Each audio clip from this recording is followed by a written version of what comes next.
Hallelujah. Praise the lord. ತಂದೆಯಾದ ದೇವರಿಗೆ ಸ್ತೋತ್ರ ಸಲ್ಲಿಸ್ತೇನೆ. ಕರ್ತನಲ್ಲಿ ಪ್ರಿಯ ಸಹೋದರ ಸಹೋದರಿಯರೇ, ಇವತ್ತಿನ ಈ ಒಂದು ಪರಿಶುದ್ಧವಾದಂಥ ಸಂದರ್ಭ, ದೇವರ ಸಮ್ಮುಖದಲ್ಲಿ ಕುಳಿತು ಆತನ ಪರಿಶುದ್ಧ ವಾಕ್ಯವನ್ನು ಧ್ಯಾನ ಮಾಡ್ತಕ್ಕಂಥ ಒಂದು ಭಾಗ್ಯ ದೇವರು ನಮಗೆ ಕೊಟ್ಟಿದ್ದಾನೆ. ತಂದೆಯಾದ ದೇವರು ನಿಮ್ಮೆಲ್ಲರಿಗೂ ಸಹ ಇಂಥ ಒಂದು ಸಮಯ ದೇವರು ನಿಮಗೆ ಕೊಡಲಿ. ದೇವರ ಸಮ್ಮುಖದಲ್ಲಿ ಸ್ವಲ್ಪ ಕಾಲ ಕಳೆಯುವಂಥ ಒಂದು ಅವಕಾಶ ದೇವರು ನಮ್ಮೆಲ್ಲರಿಗೆ ಕೊಟ್ಟು ದಯಪಾಲಿಸಲಿ. ದೇವರು ನಿಮ್ಮನ್ನು ಆಶೀರ್ವಾದ ಮಾಡಲಿ. ಇವತ್ತಿನ ದಿವಸ ನಾವು ಸ್ವಲ್ಪ ಹೊತ್ತು ದೇವರ ವಾಕ್ಯ ಕೇಳಲಿಕ್ಕಾಗುವ ಹಾಗೆ ನಮ್ಮನ್ನು ನಾವು ಸಿದ್ಧ ಮಾಡಿಕೊಳ್ಳೋಣ. ಕರ್ತನಲ್ಲಿ ಪ್ರಿಯರೇ, ಹಳೆಯ ಒಡಂಬಡಿಕೆಯಲ್ಲಿ ಧರ್ಮೋಪದೇಶ ಕಾಂಡ 18ನೇ ಅಧ್ಯಾಯ 15ನೇ ವಚನದಲ್ಲಿ ಈ ರೀತಿಯಾಗಿ ಬರೆಯಲ್ಪಟ್ಟಿದೆ. ಈ ವಾಕ್ಯ ಭಾಗವನ್ನು ನಾವು ಸ್ವಲ್ಪ ಹೊತ್ತು ಧ್ಯಾನ ಮಾಡೋಣ. ನಿಮ್ಮ ದೇವರಾದ ಯೆಹೋವನು ನಿಮ್ಮ ಸಹೋದರರಲ್ಲಿ ನನ್ನಂಥ ಪ್ರವಾದಿಯನ್ನು ನಿಮಗೆ ಏರ್ಪಡಿಸುವನು. ಅವನಿಗೇ ನೀವು ಕಿವಿಗೊಡಬೇಕು.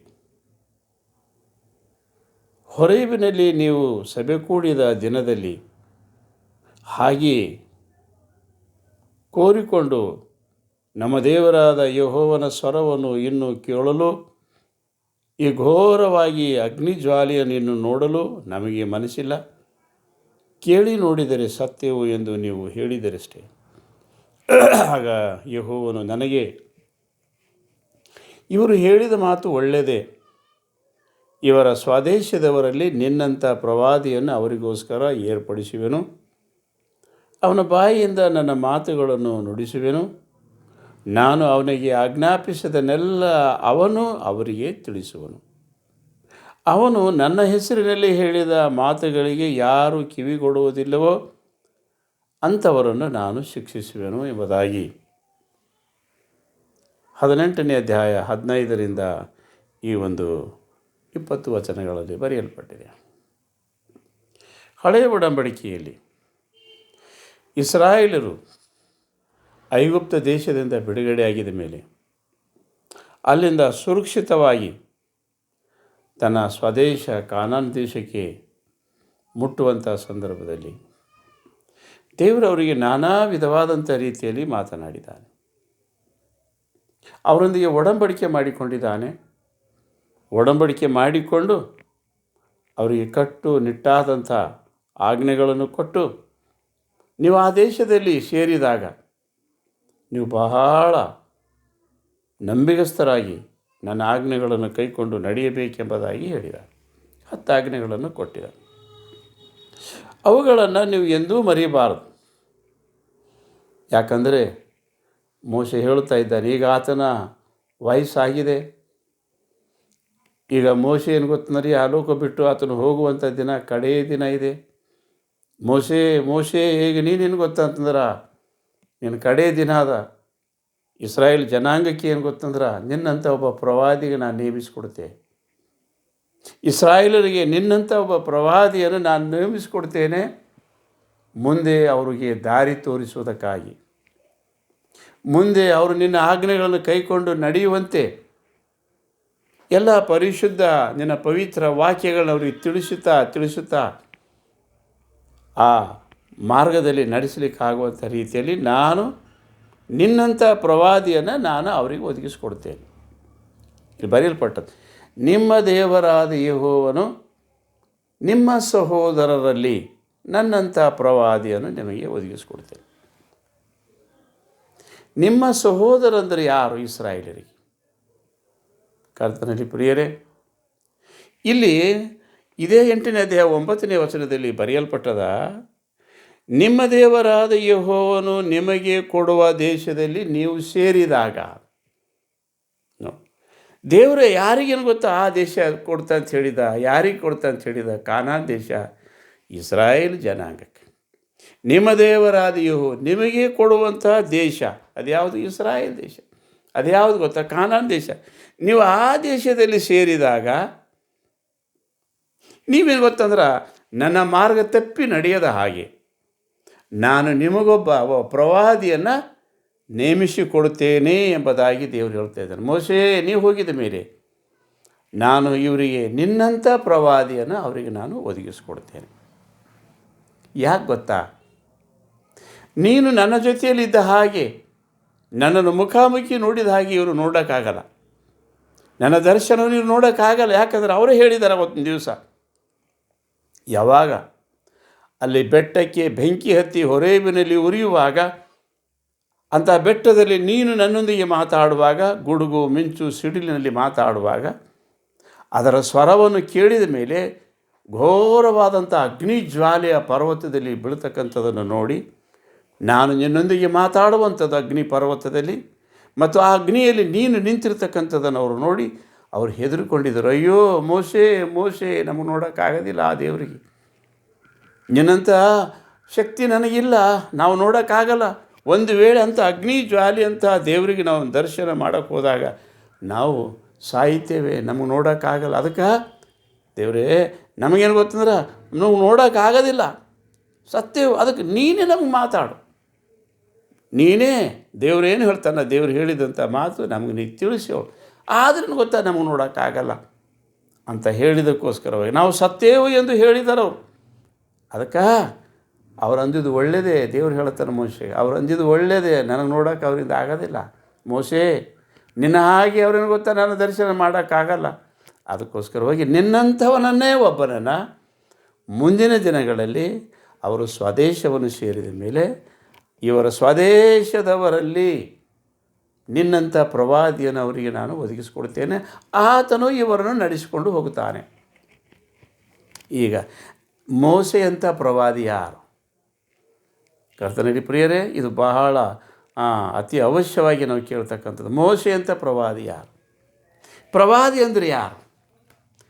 ಇಸ್ರಾಯೇಲನ ಮನೆತನದಲ್ಲಿ ಮಾತ್ರ ಪ್ರವಾದಿಗಳಿದ್ದಾರೆ. ಜಗತ್ತಿನಲ್ಲಿ ಯಾವ ಜನಾಂಗದಲ್ಲಿ ಪ್ರವಾದಿಗಳು ಇಲ್ಲ.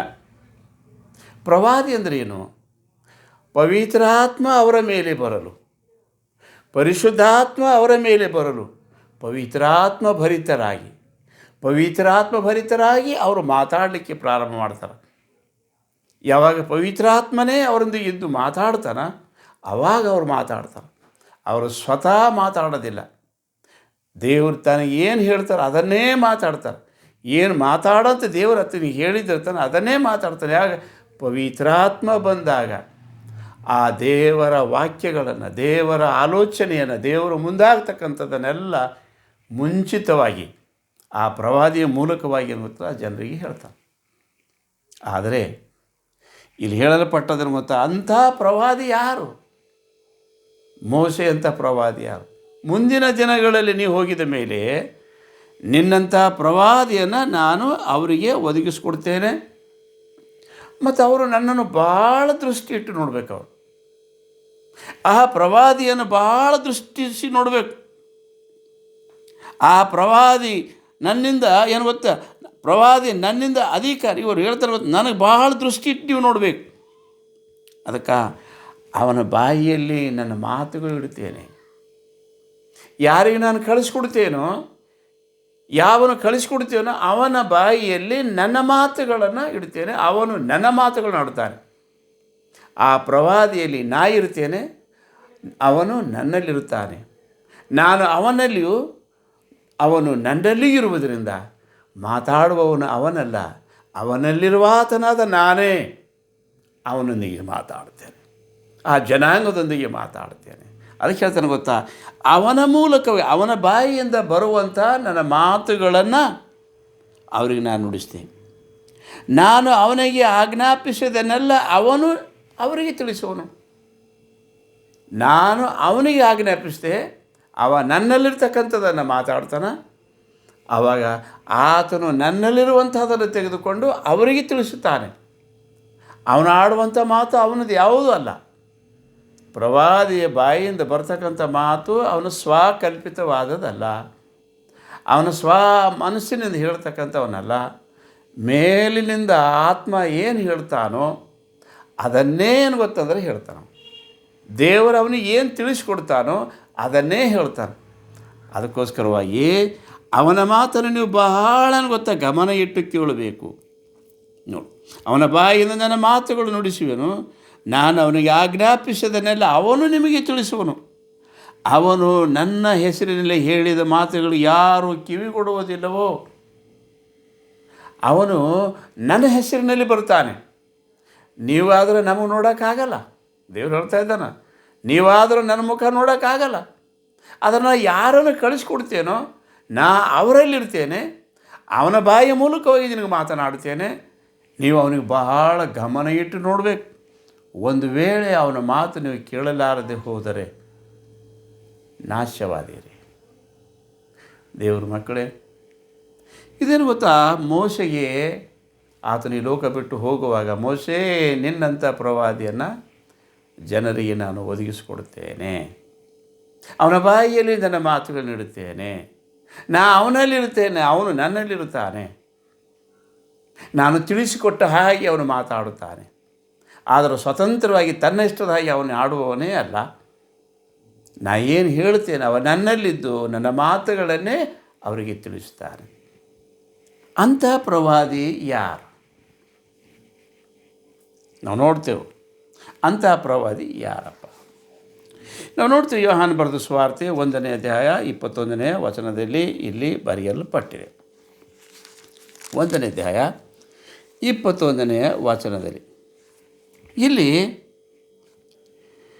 ಯೆಹೂದ್ಯರೆಲ್ಲರೂ ಒಂದು ದಿವಸ ಸ್ನಾನಿಕನಾದ ಯೋಹಾನನ ಬಳಿಗೆ ಬಂದಿದ್ದಾರೆ.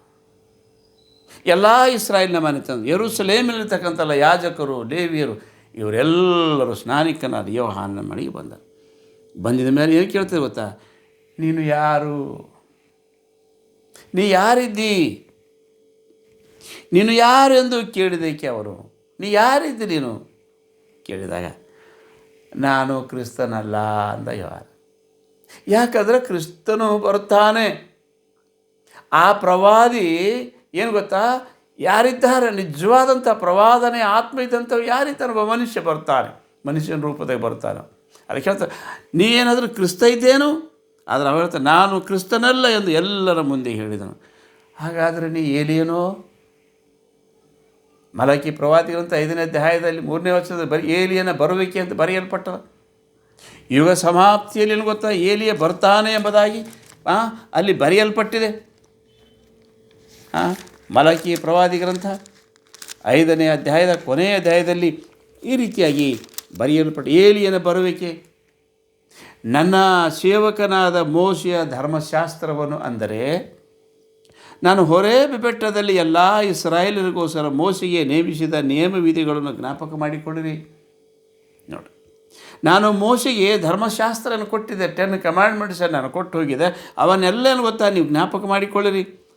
ನಾನು ಬಂದು ದೇಶವನ್ನು ಶಾಪದಿಂದ ಹತ ಮಾಡದಂತೆ, ಯೆಹೋವನ ಆಗಮನದ ಭಯಂಕರವಾದ ಮಹಾದಿನ ಬರುವುದಕ್ಕಿಂತ ಮುಂಚೆಯೇ ಪ್ರವಾದಿಯಾದ ಏಲಿಯನನ್ನು ನಿಮ್ಮ ಬಳಿಗೆ ಕಳಿಸುವೆನು.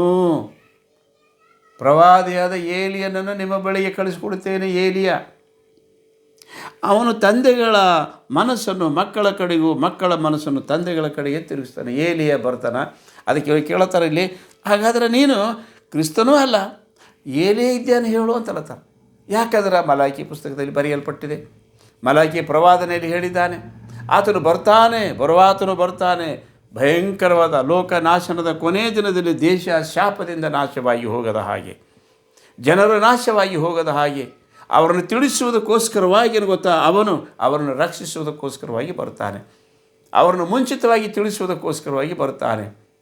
ಅದಕ್ಕೆ ಆ ಏಲಿಯನು ಬಂದ ಮೇಲೆ ಇಸ್ರಾಯೇಲರ ಮನಸ್ಸುಗಳನ್ನು ದೇವರ ಕಡೆಗೆ ತಿರುಗಿಸುತ್ತಾನೆ, ಮತ್ತು ದೇವರು ಇಸ್ರಾಯೇಲರ ಕಡೆಗೆ ತಿರುಗುತ್ತಾನೆ. ಯಾಕಂದರೆ ಇಸ್ರಾಯೇಲರು ದೇವರಿಂದ ಅಗಲಿ ಹೋಗುವಂಥ ಸ್ಥಿತಿಯಲ್ಲಿದ್ದಾರೆ, ತಿರುಗಿ ಹೋಗಿದ್ದಾರೆ. ಅದಕ್ಕೋಸ್ಕರವಾಗಿ ಅಗಲಿ ಹೋದಂಥವರನ್ನು ಈ ಏಲಿಯನು ಬಂದು ತಂದೆ ಮಕ್ಕಳನ್ನು ಕೂಡಿಸಿಕೊಳ್ಳುವ ಹಾಗೆ ಎಲ್ಲ ಇಸ್ರಾಯೇಲರನ್ನು ಕೂಡಿಸ್ತಾನೆ. ಅವ ಏಲಿಯ ಬರ್ತಾನೆ. ನೀ ಆ ಏಲಿಯೇ ಇದ್ದೇನಪ್ಪ ಅಂತ ಕೇಳ್ತಾರೆ. ಹಾಗಾದ್ರೆ ನೀ ಯಾರಿದ್ದೀನಿ, ಏಲಿಯೇ ಇದ್ದೇನು ಅಂತ ಕೇಳ. ಅದಕ್ಕೂ ಅಲ್ಲ ಅಂದ್ರೆ, ಹಾಗಾದ್ರೆ ಬರಬೇಕಾದ ಆ ಪ್ರವಾದಿಯೋ? ನೋಡಿ, ನೀ ಬರಬೇಕಾದ ಆ ಪ್ರವಾದಿ ಇದ್ದೇನು? ಆ ಪ್ರವಾದಿ ಅಂದರೆ ಯಾರು ಗೊತ್ತಾ? ಮೋಶೆ ಏನು ಗೊತ್ತಾ? ನನ್ನಂಥ ಪ್ರವಾದಿ ನಿಮಗೆ ಒದಗಿಸಿಕೊಡ್ತಾನೆ ಯೆಹೋವನೆಂಬುದಾಗಿ ನಾವು ನೋಡ್ತೇವೆ ಗೊತ್ತಾ, ಧರ್ಮೋಪದೇಶ ಕಾಂಡ 18ನೇ ಅಧ್ಯಾಯ 15ರಲ್ಲಿ ಹೇಳಿದ ಹಾಗೆ ನನ್ನಂಥ ಒಬ್ಬ ಪ್ರವಾದಿ ನಿಮಗೆ ಕೊಡುತ್ತೆ ಅಂತ ಹೇಳಿದ್ರೆ, ಆ ಪ್ರವಾದಿ ಇದ್ದೇನು ನೀನು? ಯಾರಿಗೆ ಕೇಳ್ತಿದ್ರು ಗೊತ್ತಾ? ಸ್ನಾನಿಕನಾದ ಯೋಹಾನೆ. ನೀ ಏಲಿಯ ಇದ್ದೇನು? ನೀ ಬರಬೇಕಾದಂಥ ಪ್ರವಾದಿ ಇದ್ದೇನು? ನೀ ಬರಬೇಕಾದಂಥ ಕ್ರಿಸ್ತ ಇದ್ದೇನು? ನೀ ಯಾವ ರೀತಿ ನಮಗೆ ಹೇಳು ಎಂಬುದಾಗಿ ಕೇಳ್ತಾ ಇದ್ದ. ಯಾಕಂತಂದ್ರೆ ಆ ನಿಜವಾದಂಥ ಏಲಿಯ ಬರ್ತಾನೆ, ಬಂದಿದ ಮೇಲೆ ದೇವರ ಕಡೆಗೆ ತಿರುಗಿಸ್ತಾನೆ ಅಂತ ಬರೆದಿಂದ ಆ ಏಲಿಯ ಇದ್ದೇನೆ ನೀನು? ಆದರೆ ನಾವಿಲ್ಲಿ ನೋಡ್ತೇವೆ ಗೊತ್ತಂದ್ರೆ, ಬರಬೇಕಾದಂಥ ಏಲಿಯ ನೀನಿದ್ದೇನು? ಇದೇ 25 ಯೋಹಾನ ಬರೆದ ಸುವಾರ್ತೆ 1ನೇ ಅಧ್ಯಾಯ 25 ವಚನದಲ್ಲಿ ಬರೆಯಲ್ಪಟ್ಟ. ನೀನು ಕ್ರಿಸ್ತನು, ಏಲಿಯನು, ಆ ಪ್ರವಾದಿಯೂ ಅಲ್ಲವಾದರೆ ಸ್ನಾನ ಮಾಡಿಸುವುದೇನು? ನೀನು ಕ್ರಿಸ್ತನೂ ಅಲ್ಲ, ಬರಬೇಕಾದಂಥ ಪ್ರವಾದಿನೂ ಅಲ್ಲ, ಮತ್ತು ನಿನಗೆ ಗೊತ್ತಾ ನೀ ಏಲಿಯನೂ ಅಲ್ಲ, ಮತ್ತು ನೀರಿನ ಸ್ನಾನ ನೀ ಮಾಡಿಸ್ತಾ ಇದ್ದೀಯಲ್ಲ, ಯಾಕೆ ನೀರಿನ ಸ್ನಾನ ಮಾಡಿಸ್ತಾ ಇದ್ದೀನಿ? ನಿಮ್ಮ ಮನಸ್ಸುಗಳನ್ನು ದೇವರ ಕಡೆಗೆ ತಿರುಗಿಸುವುದಕ್ಕೋಸ್ಕರವಾಗಿ ನಾನು ನಿಮಗೆ ನೀರಿನ ಸ್ನಾನ ಮಾಡಿಸ್ತಾ ಇದ್ದೇನೆ.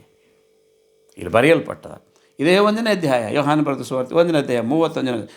ನನಗೂ ಆತನ ಗುರುತಿರಲಿಲ್ಲ, ಆದರೆ ಆತನನ್ನು ಇಸ್ರಾಯೇಲರಿಗೆ ತಿಳಿಯಪಡಿಸುವುದಕ್ಕೋಸ್ಕರವೇ ನಾನು ನೀರಿನ ಸ್ನಾನವನ್ನು ಮಾಡಿಸುವವನಾಗಿ ಬಂದೇನು. ಹೀಗಂದ್ರೆ ಹೇಳ್ತಾ ಇದ್ದಾನೆ ಗೊತ್ತಲ್ಲ.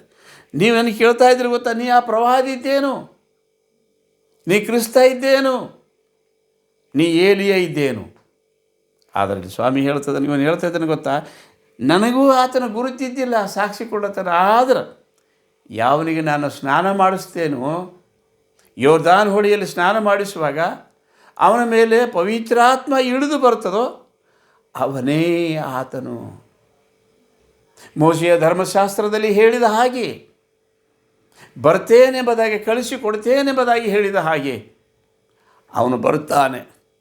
ಅವನೇನು ಗೊತ್ತಂದ್ರೆ, ನನಗೂ ಗುರುತಿರಲಿಲ್ಲ, ನೀರಿನ ಸ್ನಾನ ಮಾಡಿಸುವವನಾಗಿ ಬರ್ತಾ ಇದ್ದೇನೆ. ನೀರಿನ ಸ್ನಾನ ಯಾಕೆ? ನೀರಿನ ಸ್ನಾನದಿಂದ ನಿಮಗೆ ಗೊತ್ತಾಗ್ತದೆ ಇಸ್ರಾಯೇಲ್ರಿ. ಹೆಂಗೆ ಗೊತ್ತಾಗ್ತದೆ ಗೊತ್ತಾ? ಮೋಶೆ ನೀರಿನಿಂದ ರಕ್ಷಿಸಲ್ಪಟ್ಟಿದ್ದ. ಇಸ್ರಾಯೇಲರನ್ನು ರಕ್ಷಿಸುವುದಕ್ಕೋಸ್ಕರವಾಗಿ ದೇವರು ಮೋಶೆಯನ್ನು ಏನು ಮಾಡಿದ್ದ ಗೊತ್ತಾ?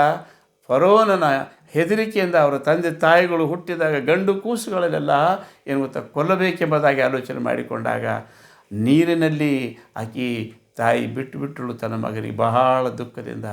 ಆದರೆ ಆ ಮಗು ಸಾಯಲಿಲ್ಲ. ಆ ನೀರಿನಿಂದ ರಕ್ಷಣೆ ಆಯಿತು. ಅದಕ್ಕೆ ಆ ನೀರಿನಿಂದ ರಕ್ಷಿಸಲ್ಪಡ್ತು. ಅದಕ್ಕೆ ನೀರಿನಿಂದ ಅದು ನಾಶವಾಗಿ ಹೋಗಲಿಲ್ಲ. ನೀರಿನಿಂದ ಏನು ಗೊತ್ತಾ, ಬಿಡುಗಡೆ ಆಯಿತು. ಅವನ ಹೆಸರು ಮೋಶೆ ಅಂದರೆ ಗೊತ್ತಾ, ನೀರಿನಿಂದ ರಕ್ಷಣೆ ಆಯಿತು. ನೀರು ಅಂದ ತಕ್ಷಣ ಮೋಶೆನ ಬರ್ಬೇಕು ಇವ್ರಿಗೆ. ಯೋರ್ದಾನ್ ಹೊಳೆ ಐಗುಪ್ತ ದೇಶದಿಂದ ಬಿಟ್ಟು ಬರುವಂಥ ಸಂದರ್ಭದಲ್ಲಿ ಕೆಂಪು ಸಮುದ್ರ, ದೊಡ್ಡ ಸಮುದ್ರ. ಹಿಂದುಗಡೆ ನೋಡಿದಾಗ ಯಾರ್ದಿದೆ ಗೊತ್ತಾ? ಫರೋವನ ಸೈನ್ಯ ಇದೆ. ಮುಂದೆ ದಾಟಿ ಹೋಗಲಾರ್ದಂಥದ್ದು ಏನಿದೆ ಗೊತ್ತಂದ್ರೆ ಕೆಂಪು ಸಮುದ್ರ ಇದೆ. ಅಯ್ಯೋ, ಹೋಗಿ ನಾವು ನಾಶವಾಗಿ ಹೋದೆವು, ಮೋಶೆ ನಾವು ನಾಶ ಆಗಿ ಹೋದೆವು. ಮುಂದೆ ನೀರಿದೆ, ಹಿಂದೇನು ಗೊತ್ತಂತಂದ್ರೆ ಫರೋವನ ಸೈನ್ಯ ಇದೆ, ನಾವು ನಾಶ ಆಗಿ ಹೋಗ್ತೇವಲ್ಲ ಅಂದಾಗ ಯಾವ ರೀತಿಯಿಂದ ರಕ್ಷಿಸಿದ್ದಾನೆ ದೇವರು. ಪ್ರಾರ್ಥನೆ ಮಾಡಿದ ಮೋಶೆ ನಿನ್ನ ಕೈಯಲ್ಲಿರ್ತಕ್ಕಂಥ ದಂಡವನ್ನು ಆ ನೀರಿನ ಮೇಲೆ ಚಾಚು. ತನ್ನ ಬಲಗೈಲಿರ್ತಕ್ಕಂಥ ದೇವ ದಂಡವನ್ನು ನೀರಿನ ಮೇಲೆ ಚಾಚಿದ ತಕ್ಷಣವೇ ನೀರು ಇಬ್ಬಾಗ ಹೋಯಿತು. ದೇವನಾಮ ಸ್ತೋತ್ರ ಉಂಟಾಗಿ ಆ ನೀರಿನ ಒಳಗಿಂದ ಅವರು ಪಾರಾಗಿ ಹೋದರು. ನೀರಿನಲ್ಲಿ ಇವರಿಗೆ ಸ್ನಾನ ಆಯಿತು. ಆ ನೀರಿನಿಂದ ಇವರು ಬಿಡುಗಡೆ ಆದರು. ಆ ಕಷ್ಟದಿಂದ ಇವರು ಬಿಡುಗಡೆ ಆದರು. ಇವರು ದಾಟಿ ಹೋದರು. ಆ ನೀರಿನಿಂದ ಇವರು ರಕ್ಷಿಸಲ್ಪಟ್ಟರು. ಅಂದರೆ ಇವ್ರಿಗೆ ನೆನಪು ಬರಲಿ, ಆ ನೀರಿನಿಂದ ರಕ್ಷಿಸಿದವನು ಯಾರು? ಆತನ ಕೈಯಲ್ಲಿರ್ತಕ್ಕಂಥ ದೇವದಂಡ ಯಾರು? ಅವತ್ತಿನ ದಿವಸ ಐಗುಪ್ತ ದೇಶದಲ್ಲಿ ಅಂಥ ದೊಡ್ಡ ದೊಡ್ಡ ಅದ್ಭುತ ಕಾರ್ಯಗಳು ಮಾಡಿದನಲ್ಲ, ಯಾವ ಸಹಕಾರದಿಂದ? ಆತನ ಕೈಯಲ್ಲಿರ್ತಕ್ಕಂಥ ಒಂದು ದೇವದಂಡ. ಆ ದೇವದಂಡ ಯಾರು? ಅವತ್ತಿನ ದಿವಸ ಅಲ್ಲಿ ಅವರನ್ನು ರಕ್ಷಿಸಿದವರು ಯಾರು? ಅಗ್ನಿಸ್ತಂಭ ದೀಪಸ್ತಂಭವಾಗಿ ಅವ್ರು 40 ದಿವಸ ಗೊತ್ತಾ, 40 ವರ್ಷ ಎಲ್ಲ ಅರಣ್ಯದಲ್ಲಿ ನಡೆಸಿದವರು ಯಾರು? ಯೇಸು ಮೋಶೆಯಂಥ ಪ್ರವಾದಿಯನವ. ಅವನು ಮೋಶೆಗಿಂತಲೂ ಹೆಚ್ಚಿನ ಪ್ರವಾದಿಯನ. ಅದಕ್ಕೋಸ್ಕರವಾಗಿ ಇವ್ರಿಗೆ ನೆನಪಿಗೋಸ್ಕರವೇ ನನಗೂ ಆತನ ಗುರುತಿರಲಿಲ್ಲ, ಆದರೆ ಆತನನ್ನು ಇಸ್ರಾಯೇಲರಿಗೆ ತಿಳಿಯಪಡಿಸುವುದಕ್ಕೋಸ್ಕರವಾಗಿ ನಾನು ನೀರಿನ ಸ್ನಾನ ಮಾಡಿಸ್ತಿದ್ದೇನೆ. ಇದಲ್ಲದೆ ಯೋಹಾನನ ಸಾಕ್ಷಿ.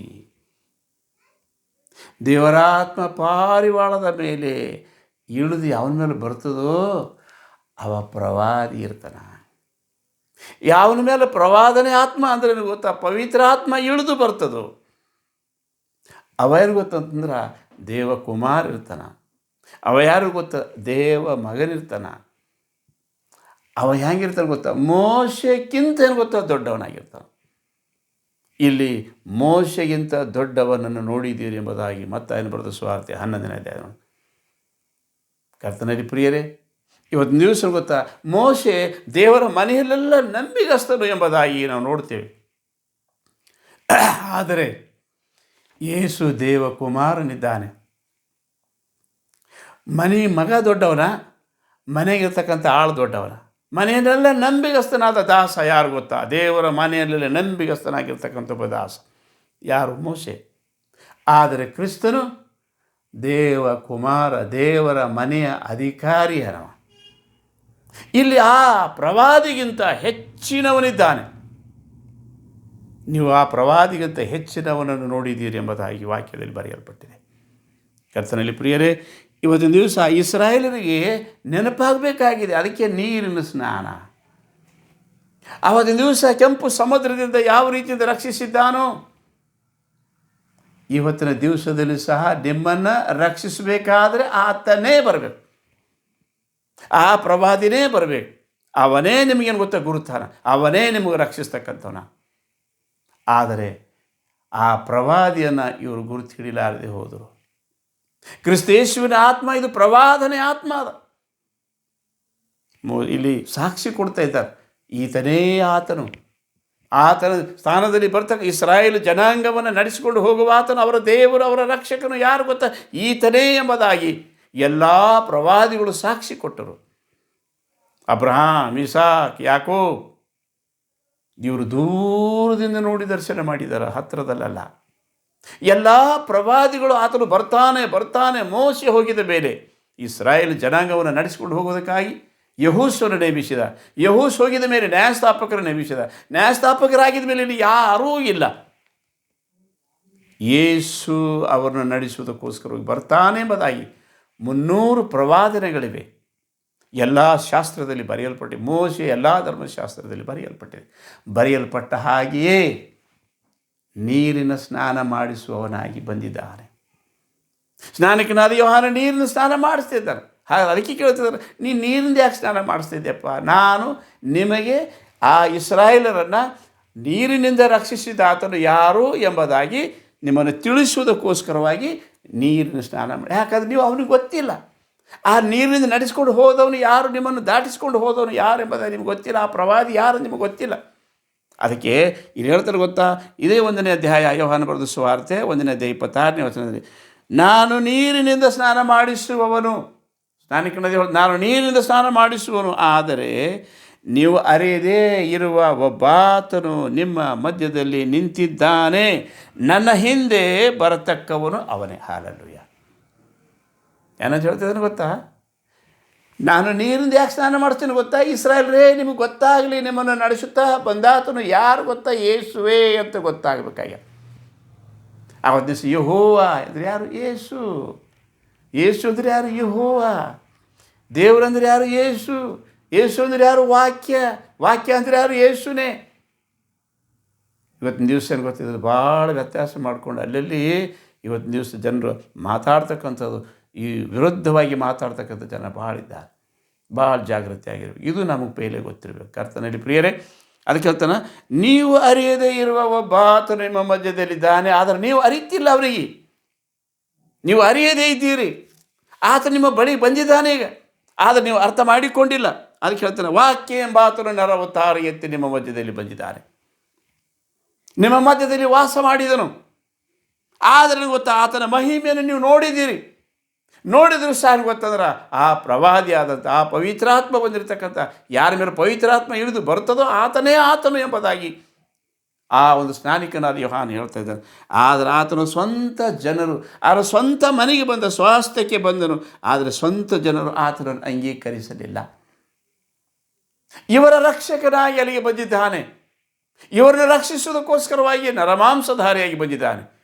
ನೀರಿನ ಸ್ನಾನ ಯಾರಿಗೆ ತೋರಿಸ್ತದೆ? ಇಸ್ರಾಯೇಲೇ ನಿಮಗೆ ಗೊತ್ತಾಗಲಿ ನಡೆಸಿದವನಲ್ಲಿ ಮೋಸೆಯಲ್ಲ. ಅರಣ್ಯದಲ್ಲಿ ರೊಟ್ಟಿ ಕೊಟ್ಟಾತನ ಮೋಸೆಯಲ್ಲ, ಮನ್ನ ಕೊಟ್ಟಾತನ ಮೋಸೆಯಲ್ಲ. ಯೇಸು ಆತನೇ ಜೀವಕರವಾದ ನೀರು. ಅವತ್ತು ದಿವಸ ಅಲ್ಲಿ ನೀರು ಕುಡಿಸಿದ ಆತನೇ, ಮನ್ನ ಕೊಟ್ಟಾತನು ಆತನೇ, ಅಗ್ನಿಸ್ತಂಭ ದೀಪಸ್ತಂಭಾಗಿ ರಾತ್ರಿ ಹಗಲು ನಿಮ್ಮನ್ನು ನಡೆಸಿಕೊಂಡು ಬಂದ ಆತನೇ. ನಿಮಗೆ ಕಾಣಿಸಿಕೊಳ್ಳುವುದಕ್ಕೋಸ್ಕರ ಅವನಕ್ಕಿಂತ ಮುಂಚಿತವಾಗಿ ನಾನು ಕಳಿಸಲ್ಪಟ್ಟಿದ್ದೇನೆ. ಆತನ ಸೇವಕ, ಆತನ ದಾಸ ಇದ್ದ ನಾನು. ಆತನ ಸಾಕ್ಷಿ ಕೊಡೋದಕ್ಕೋಸ್ಕರ ನಾನು ಬಂದಿದ್ದೆ. ಎಲ್ಲ ಪ್ರವಾದಿಗಳು ಈತನ ವಿಷಯದಲ್ಲಿ ಸಾಕ್ಷಿ ಕೊಡ್ತಾ ಇದ್ದಾರೆ. ದೇವನಾಮ ಸ್ತೋತ್ರ ಉಂಟಾಗಲಿ. ಈಗ ಆ ಪ್ರವಾದಿ ಯಾರು ನೋಡೋಣ.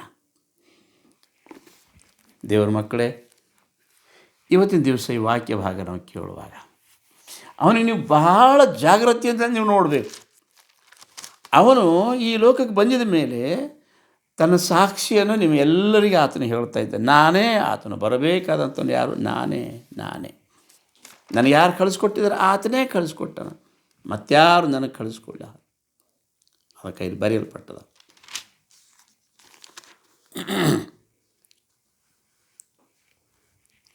ಮತ್ತು ನಾ ಈ ಲೋಕಕ್ಕೆ ಬಂದಿದೆ, ನನ್ನ ಚಿತ್ತದಂತೆ ನಾನು ನಡೆಯುವುದಕ್ಕೋಸ್ಕರವಾಗಿ ನಾನು ಬರಲಿಲ್ಲ, ಆತನ ಚಿತ್ತವನ್ನು ನೆರವೇರಿಸುವುದಕ್ಕೋಸ್ಕರವಾಗಿ ನಾನು ಬಂದಿದ್ದೇನೆ. ಆತನು ಇಲ್ಲಿ ಹೇಳ್ತಾ ಇದ್ದಾನೆ, ಬಂದಿದ್ದಾನೆ. ಯಾರೂ ಆತನ ಮಾತು ಕೇಳ್ತಾ ಇಲ್ಲ. ಇಸ್ರಾಯೇಲರು ಯಾರೂ ಆತನ ಮಾತು ಕೇಳ್ತಾ ಇಲ್ಲ. ಆತನು ಬಂದಿದ್ದಾನೆ, ಆತನು ಗೊತ್ತಾ, ಯಾರು ಆತನ ಮಾತು ಕೇಳ. ಆದರೆ ಆತ ಹೇಳ್ತಾ ಇದ್ದಾನೆ ಗೊತ್ತಾ, ನೀವು ಅವನೇನು ಮಾಡ್ತಾ, ನಾನು ಅವನ ಬಾಯಿಯಲ್ಲಿ ನನ್ನ ಮಾತುಗಳನ್ನು ಇಡುವೆನು, ಅವನು ನನ್ನ ಮಾತುಗಳನ್ನು ನಿಮಗೆ ತಿಳಿಸುವನು. ನೀವು ಬಹಳ ಜಾಗ್ರತೆಯಿಂದ ಕೇಳಬೇಕು. ನಾನು ಯಾರಿಗೆ ಕಳಿಸ್ಕೊಡುತ್ತೆ? ಅವ ನನ್ನ ವಿಷಯದಲ್ಲಿ ಸಾಕ್ಷಿ ಕೊಡ್ತಾನೆ. ನೀವು ಅವನ ಮಾತು ನೀವು ಬಹಳ ಜಾಗ್ರತೆಯಿಂದ ಕೇಳಬೇಕು ಅಂತ ಇಲ್ಲಿ ಬರೆಯಲ್ಪಟ್ಟದ. ಯೋಹಾನ ಸುವಾರ್ತೆ 17ನೇ ಸಂಧಿ 8ನೇ ವಚನದಲ್ಲಿ ತಂದೆ ತನ್ನ ಶಿಷ್ಯರಿಗೆ ಮಾತಾಡ್ತಾ ಇದ್ದಾನೆ. ಈ ಲೋಕ ಬಿಟ್ಟು ಹೋಗುವಾಗ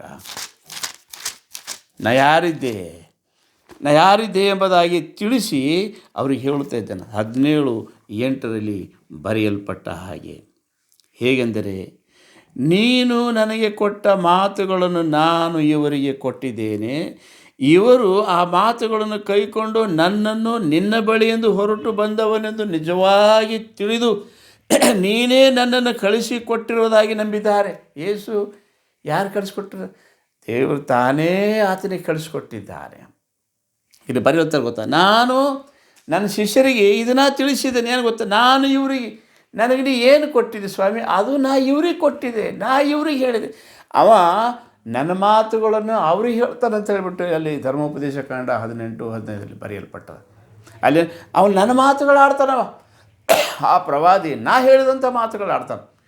ಯೇಸು ಆಡಿದಂಥ ಒಂದೊಂದು ಮಾತುಗಳು ಸ್ವಂತ ಆಲೋಚನೆಯಿಂದೆಲ್ಲ. ಆತನ ಲೋಕಕ್ಕೆ ದೇವರು ಏನು ಕಮಿಷನ್ ಕೊಟ್ಟು ಕಳಿಸ್ಕೊಟ್ಟನ ಅದನ್ನೇ, ಅದು ಮಿಷನ್ ಅದ, ಅದೇ ಮಾತಾಡ್ಯಾರ. ಅದಕ್ಕೆ ಬಿಟ್ಟು ಬೇರೆ ಏನು ಮಾತಾಡಲ್ಲ. ಅದಕ್ಕೆ ಹೇಳ್ತಾನೆ ಗೊತ್ತಾ, ನೀನು ನನಗೆ ಯಾವ ಮಾತುಗಳನ್ನು ಕೊಟ್ಟಿದೆಯೋ ನಾನು ಇವರಿಗೆ ಕೊಟ್ಟಿದ್ದೇನೆ, ಇವರು ಆ ಮಾತುಗಳನ್ನು ಕೈಕೊಂಡು ನನ್ನನ್ನು ನಿನ್ನ ಬಳಿಯಿಂದ ನೀನು ಕಳಿಸಿದಿ ಎಂಬುದಾಗಿ ಇವರು ನಂಬಿದ್ದಾರೆ. ನಾನು ಇವರಿಗೋಸ್ಕರವಾಗಿ ನಾನು ಕೇಳಿಕೊಳ್ಳುತ್ತೇನೆ.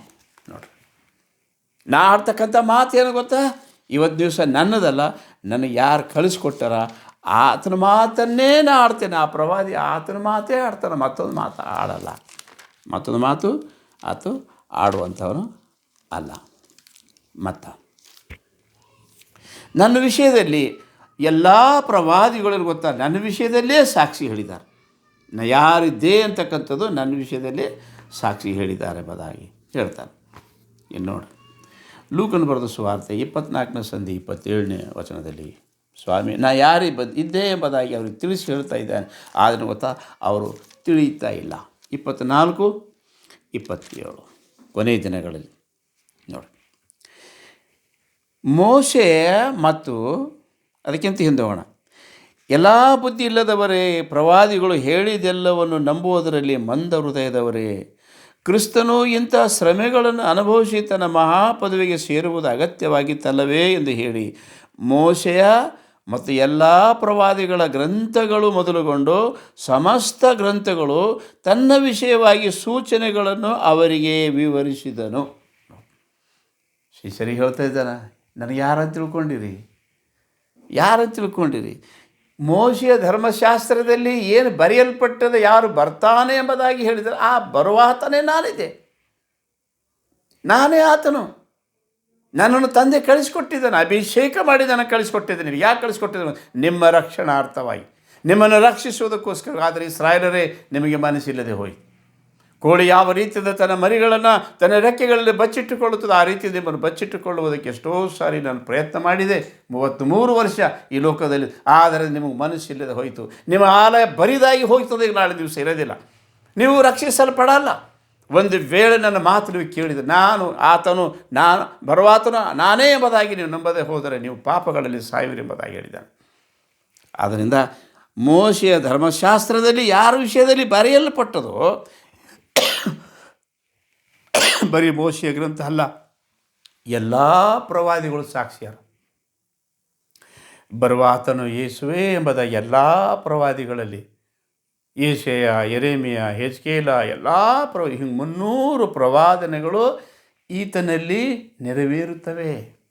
ಬರಬೇಕಾದಂಥ ರಕ್ಷಕನು ಮಸೀಹನು ಈತನೇ, ಮತ್ಯಾರೂ ಅಲ್ಲ.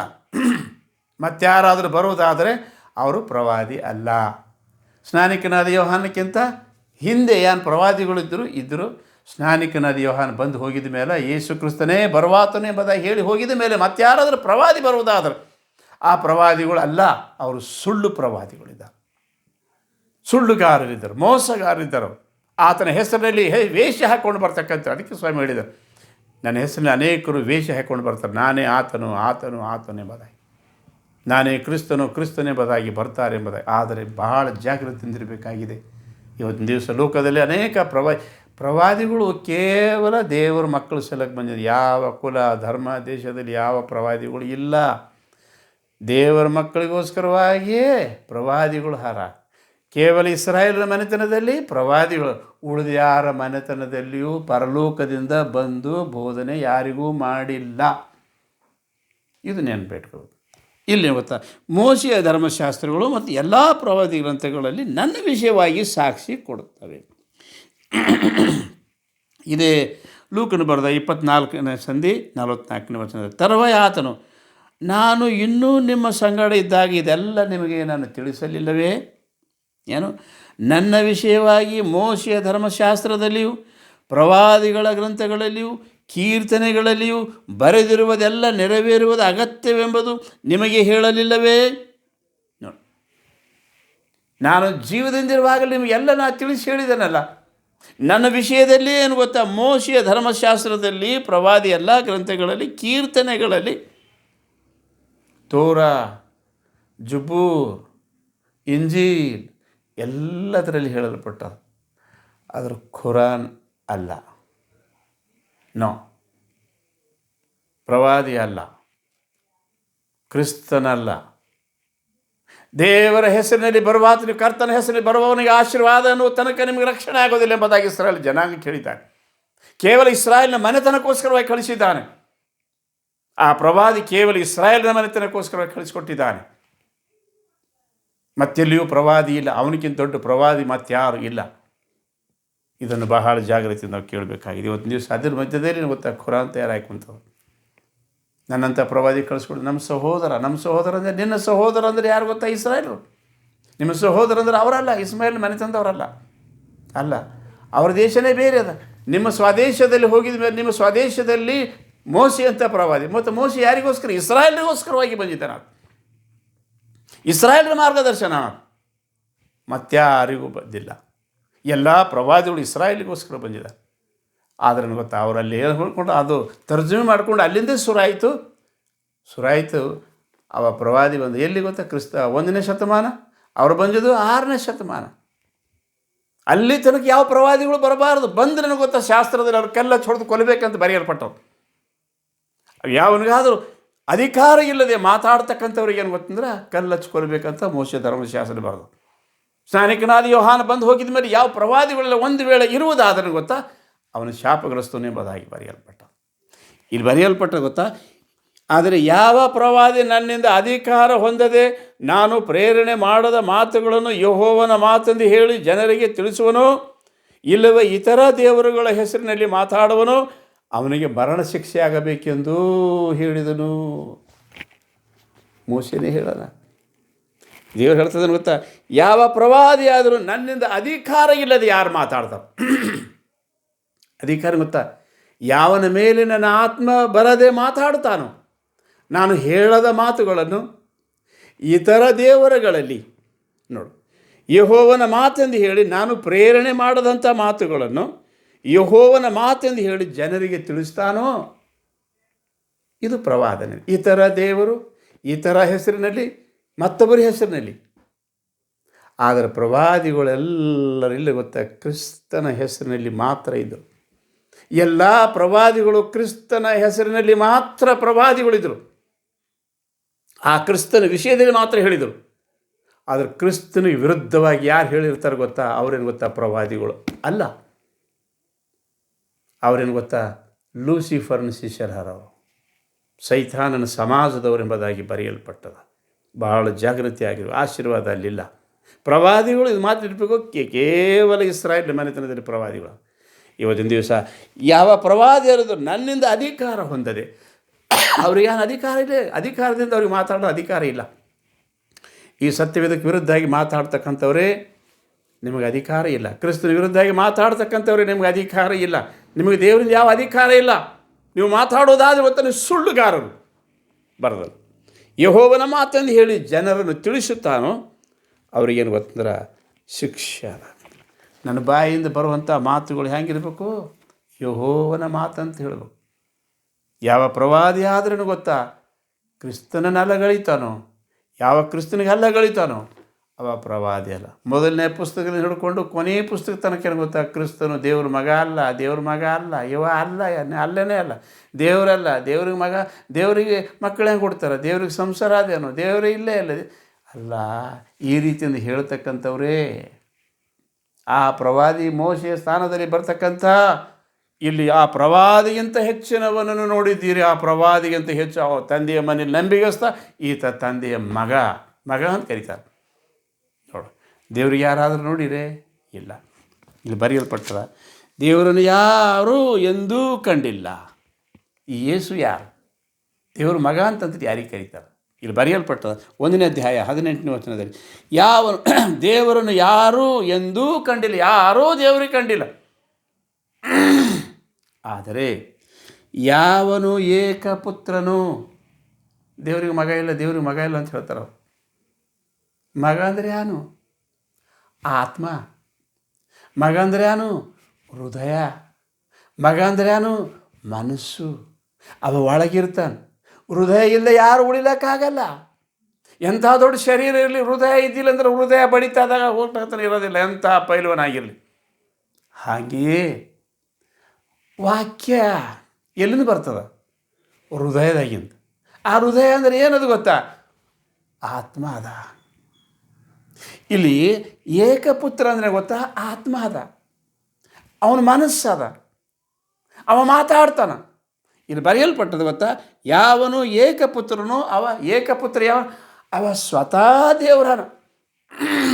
ಯಾವನು ತಂದೆಯ ಎದೆಯಲ್ಲಿದ್ದಾನೋ ಅವ ಏಕಪುತ್ರ ಹನ. ದೇವರಿಗೊಬ್ಬ ಮಗ ಹನ. ಅವನಿಗೆ ಆತ್ಮ ಅಂತಾರೆ. ಶರೀರ ಅಲ್ಲ, ಶರೀರದ ಮಕ್ಕಳು ದೇವರಿಗಿಲ್ಲ. ಇಸ್ರಾಯೇಲರು ಯಾರು ಶರೀರಧಾರಿಗಳಲ್ಲ. ನೆನಪಿಟ್ಕೊಳ್ರಿ. ಇವತ್ತು ನೀವು ಸಹ ಕ್ರೈಸ್ತರೇ, ನೀವು ಯಾರು ಏನು ಗೊತ್ತಾ? ಶರೀರಧಾರಿಗಳಲ್ಲ. ನೀವು ಸಹ ನೀರಿನಿಂದ ದೀಕ್ಷಿಸಿದ ನೀರು, ರಕ್ತ, ಆತ್ಮದಿಂದ ಸಾಕ್ಷಿ ಹೊಂದಿದವರು ನೀವು.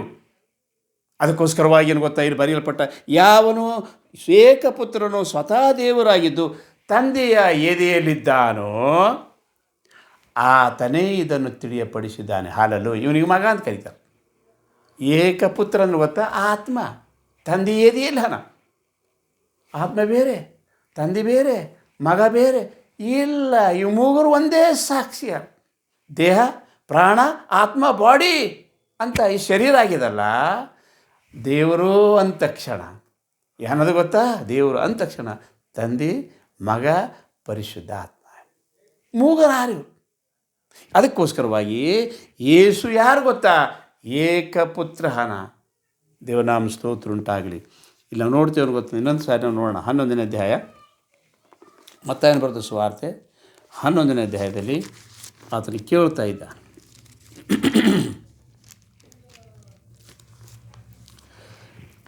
11ನೇ 2ನೇ ವಚನದಲ್ಲಿ ಹೇಳ್ತಾನೆ. ಯೋಹಾನನ ಕ್ರಿಸ್ತನ ಕಾರ್ಯಗಳ ಸುದ್ದಿಯನ್ನು ಸೆರೆಮನೆಯಲ್ಲಿ ಕೇಳಿ ಆತನ ಬಳಿಗೆ ಶಿಷ್ಯರನ್ನು ಕಳಿಸಿ, ಬರಬೇಕಾದವನು ನೀವು, ನಾವು ಬೇರೆಯವ್ರ ದಾರಿ ನೋಡಬೇಕೆಂಬುದಾಗಿ ಸ್ನಾನಿಕನಾದ ಯೋಹಾನ. ಎಲ್ಲರೂ ಹೇಳ್ತಾ ಇದ್ದಾರೆ, ಈತನ ಏಲಿಯನ, ಈತನ ಪ್ರವಾದಿನ, ಈತನ ಬರಬೇಕಾದಂಥ ಈ ಕ್ರಿಸ್ತನ ಅಥವಾ ಯಾರು ಹೇಳು ಅಂದಾಗ ಅವನಿಗೇನು ಗೊತ್ತಾ? ಸ್ನಾನಿಕನಾದ ಯೋಹಾನನಿಗೆ ಸ್ವಲ್ಪ ಬಂದು ಕೇಳ್ತಾರೆ, ನೀ ಬರಬೇಕಾದವ ನೀನಾ? ಬರಬೇಕಾದಂಥ ಆ ಮಸೀಹ ನೀನಾ?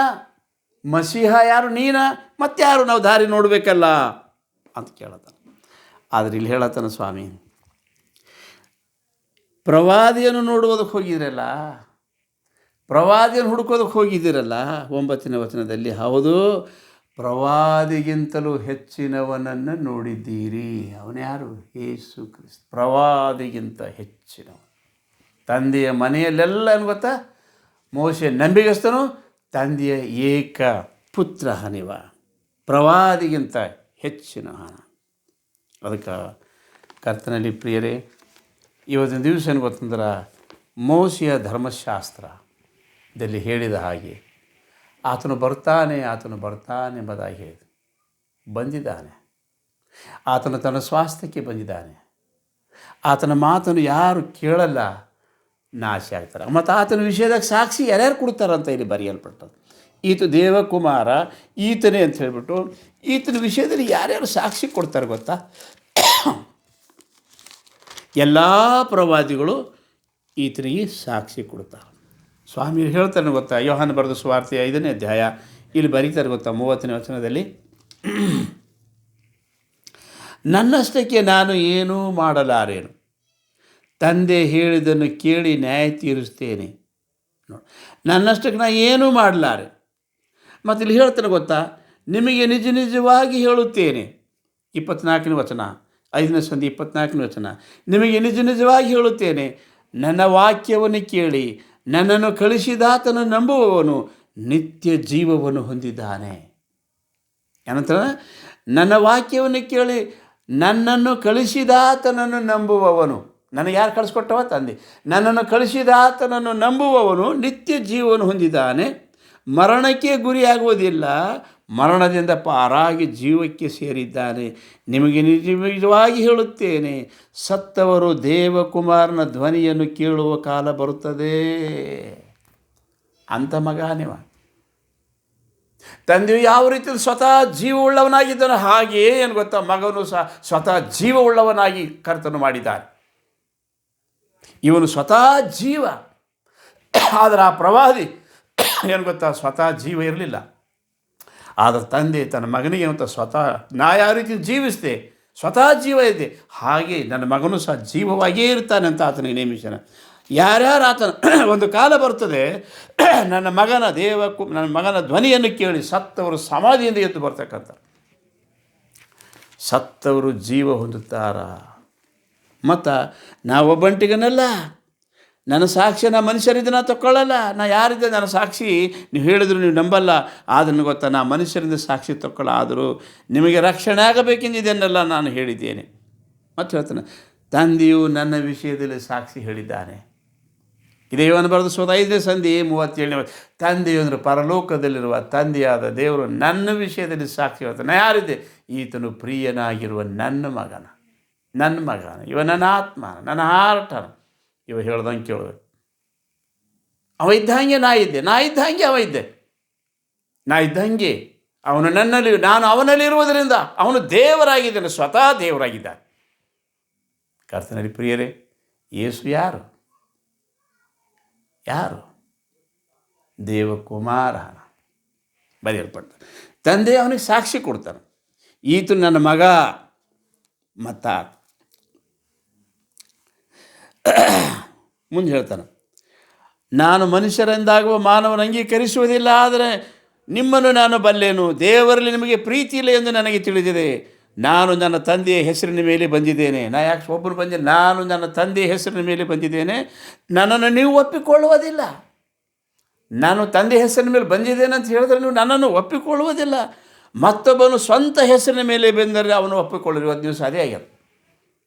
ಸ್ವಂತ ಹೆಸರಿನ ಮೇಲೆ ನಾನು ಕ್ರಿಸ್ತನು, ನಾನು ಪ್ರವಾದಿ ಅಂತ ಯಾರು ಹೇಳ್ಕೊಂಡು ಬಂದಿದಾರಲ್ಲ ಅವ್ರಿಗೆ ನಂಬ್ಯಾರ. ಆದರೆ ನನ್ನ ಹೆಸರಿನ, ಆತನ ಹೆಸರಿನ ಮೇಲೆ ಬಂದಾತ ನನ್ನನ್ನು ಇವರು ನಂಬೋದಿಲ್ಲ. ಒಬ್ಬನೇ ದೇವರಿಂದ ಬರುವಂಥ ಮಾನ ಅಪೇಕ್ಷಿಸದೆ ಒಬ್ಬರಿಂದ ಬರೋ ಮಾನ ಅಂಗೀಕರಿಸುವರಂತ ನೀವು ನನ್ನನ್ನು ಹೇಗೆ ನಂಬಿರಿ? ನಾನು ತಂದೆಯ ಮುಂದೆ ನಿಮ್ಮ ಮೇಲೆ ತಪ್ಪು ಹೊರಿಸುವೆನೆಂದು ನೆನೆಸಬೇಡ್ರಿ. ನನಗೆ ಯಾಕೆ ನಂಬಿಲ್ಲ ನಿಮ್ಮೇಲೆ ನಾನು ತಪ್ಪು ಹೊರಿಸ್ತೇನೆ ಅಂತ ನೆನೆಸಬೇಡ್ರಿ. ನಿಮಗೆ ತಪ್ಪು ಹೊರಿಸೋ ಯಾರು ಗೊತ್ತಾ? ನೀವು ಆಶ್ರಯಿಸಿಕೊಂಡಿರುವ ಮೋಶೆಯೇ ನಿಮ್ಮ ಮೇಲೆ ತಪ್ಪು ಹೊರಿಸುವನು. ಹಾಲೆಲೂಯಾ. ಮೋಶೆನೇ ಹೇಳ್ತಾ ಇದ್ದಾನೆ ಗೊತ್ತಾ, ನನ್ನಂಥ ಪ್ರವಾದಿ ನಿಮ್ಗೆ ಒಪ್ಪಿಸ್ಕೊಡ್ತೀನಿ ಅಂತ ದೇವ್ರು ಹೇಳಿದ್ದಾರೆ. ಆ ಮೋಶೆನೇ ಹೇಳ್ತಾನೆ ಒಂದು ದಿವಸ ನ್ಯಾಯ ತೀರ್ಪಿನಲ್ಲಿ ಗೊತ್ತಾ, ನೀವು ಯಾಕೆ ಯೇಸು ಕ್ರಿಸ್ತನೇ ಬರಬೇಕಾದಂಥ ಆ ದೇವಕುಮಾರ ಎಂಬುದಾಗಿ ನೀವು ಯಾಕೆ ನಂಬಲಿಲ್ಲ? ಆ ಮೋಶೆನೇ ಏನು ಮಾಡ್ತಾನೆ ಗೊತ್ತಾ, ನಿಮಗೆ ನ್ಯಾಯ ತೀರಿಸ್ತಾನೆ ನಾಳೆ ದಿವಸ. ಮೋಶೆನ ನಂಬತಕ್ಕಂಥವ್ರೇ, ಮೋಶೆನೇ ಸಾಕ್ಷಿ ಕೊಡ್ತಾನೆ, ಮೋಶೆನೇ ಬರ್ತಾನೆ ನಾಳಿನ ದಿವಸ. ಮೋಶೆ, ಏಲಿಯ ಮತ್ತೊಂದು ಸಾರಿ ಬರಲಿಕ್ಕಿದ್ದಾರೆ. ಪ್ರಕಟಣೆ ಗ್ರಂಥ 11ನೇ ಅಧ್ಯಾಯದಲ್ಲಿ ಆತನು ಬರಲಿಕ್ಕಿದ್ದಾರೆ. ಈತನ ವಿಷಯದಲ್ಲಿ ಸಾಕ್ಷಿ ಕೊಡೋದಕ್ಕೋಸ್ಕರವಾಗಿ ಮೋಶೆ ಧರ್ಮಶಾಸ್ತ್ರ 10 ಆಜ್ಞೆಯೆಲ್ಲ ಬರೆದಂಥ ಈ ಒಂದು ಗ್ರಂಥ ಎಲ್ಲ ಆತನ ಹೆಸರಿನಲ್ಲಿ ಬರೆದಿದ್ದಾನೆ. ಯಾರು? ಯೇಸು ಕ್ರಿಸ್ತನೇ ನನಗೆ ಹೇಳಿದ್ದಾನೆ. ಆತನೇ ರಕ್ಷಕ, ಆತನ ವಾಕ್ಯವಾಗಿದ್ದಾನೆ, ನಾ ಬರೆದಿದ್ದೇನೆ. ಆ ವಾಕ್ಯ ಎಂಬ ಆತನೇ ಯಾರು ಗೊತ್ತಾ? ಕ್ರಿಸ್ತನೇ. ಆ ಮೋಶೆ ಬರೆಸಿದಂಥ ಧರ್ಮಶಾಸ್ತ್ರ ಯಾರು? ಕ್ರಿಸ್ತನೇ. ಇವತ್ತು ದಿವಸ ಆ ಮೋಶೆಯೇ ನಿಮಗೆ ಏನು ಮಾಡ್ತಾರೆ? ತಪ್ಪು ಹೋರಿಸುವ. ನನ್ನ ವಿಷಯವಾಗಿ ಅವನು ಬರೆದ, ನನ್ನ ವಿಷಯವಾಗಿ ಯೇಸು ಹೇಳ್ತಾನೆ, ನನ್ನ ವಿಷಯವಾಗಿ ಮೋಶೆ ಬರೆದ. ಆದ್ದರಿಂದ ನೀವು ಮೋಶೆಯ ಮಾತನ್ನು ನಂಬುವವರಾಗಿದ್ದರೆ ನನ್ನ ಮಾತನ್ನು ನಂಬುತ್ತಿದ್ದೀರಿ. ಮೋಶೆಯ ಧರ್ಮಶಾಸ್ತ್ರದಲ್ಲಿ ನನ್ನ ಮಾತುಗಳಿವೆ, ನೀವು ನಂಬುತ್ತಾ ಇದ್ದೀರಿ. ಇವತ್ತು ದಿವಸ ಹೊಸ ಗ್ರಂಥ ಮಾಡ್ಕೊಂಡು ನೀವು ಹೋಗಬೇಕಾಗಿದ್ದಿಲ್ಲ. ಏನೇನು ಉಲ್ಟಾ ತಿಳ್ಟಾ ಗೊತ್ತಾ? 118 ಪುಸ್ತಕಗಳೆಲ್ಲ ಓದಿದಾಗ ಅದರ ಏನದು ಗೊತ್ತಾ? ಬರೀ ಉಲ್ಟಾನೆ. ಯಾನು ಹೇಳಿದ್ರು ಉಲ್ಟನೆ. ಕ್ರಿಸ್ತನಿಗೆ ವಿರುದ್ಧ, ಎಲ್ಲ ವಿರುದ್ಧ. ಇಸ್ರಾಯೇಲ್ರಿಗೆ ವಿರುದ್ಧ, ಕ್ರಿಸ್ತನಿಗೆ ವಿರುದ್ಧ ಇವೆ. ಆದರೆ ದೇವರ ಮಕ್ಕಳಿದ್ದಾರೆ, ಅವರಿಗೇ ಆರಿಸ್ಕೊಂಡ. ಲೋಕ ಕೈ ಬಿಟ್ಟು ಯಾಕೆ? ಲೋಕ ಕೆಟ್ಟು ಹೋಗ್ಯದ. ಲೋಕ ರಕ್ಷಿಸಬೇಕಾದ ಇವರಿಂದ ರಕ್ಷಿಸಬೇಕಾಗಿದೆ. ಅದಕ್ಕೋಸ್ಕರವಾಗಿ ಅದಕ್ಕೆ ಗೊತ್ತಾ, ಅವನು ಬರೆದ ಮಾತುಗಳು ನೀವು ನಂಬದಿದ್ದರೆ ನಾನು ಹೇಳುವ ಮಾತುಗಳನ್ನು ಹೇಗೆ ನಂಬೀರಿ? ನೀವು ನಂಬಲ್ಲ. ಕರ್ತನಲ್ಲಿ ಪ್ರಿಯರೇ, ನಾ ಯಾರಿದ್ದೆ?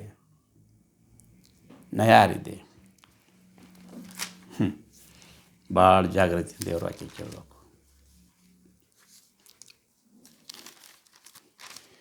ಯೇಸು ಸ್ವಾಮಿ ಒಂದು ದಿವಸ ದೇವರ ಆಲಯದಲ್ಲಿ ತಿರುಗ್ತಾ ಇದೆ ಯೆರೂಸಲೇಮಿನ.